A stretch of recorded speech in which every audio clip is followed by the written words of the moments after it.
નમસ્તે કમિશનર સાહેબ, હું આપની સેવામાં હાજર છું।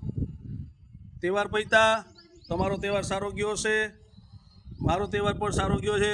પાછા આપણે આપણા મલકમાં સાહેબ, આ છે છાયા નવાપારા એરિયા, રણ વિસ્તાર। સાહેબ, આ તમારું શૌચાલય જે દીનું બન્યું છે તે દીનું હજી ચાલુ નથી થયું। સાહેબ, ચાલુ થયું નથી। આ તમે ખંડેર હાલતમાં શૌચાલય બનાવીને ચાલુ જ નથી કર્યું ને કોઈ જાતની સુવિધા નથી આપી। સાહેબ, આમાં પાણી ના હોય તો માણસ શૌચાલય જાય કઈ રીતના? શું પાણા ઉપાડે? પાણાથી કરે? પાણીની બદલે પાણા ઉપયોગ કરે? સાહેબ, આ ક્યાંનો ન્યાય છે? ને તમે પાછા કહો કે અમે 1000 કરોડનો વિકાસ કર્યો।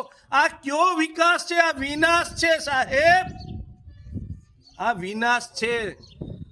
આ અમારા સ્થાનિક અહીંયા છાયાના નવાપરાના માલદેવભાઈ ઓડેદરા છે, તેનો પણ અભિપ્રાય લ્યો। આ છાયા નવાપરા રતનપુર રોડ 1.5 થી 2 વર્ષથી આ શૌચાલય બંધ છે।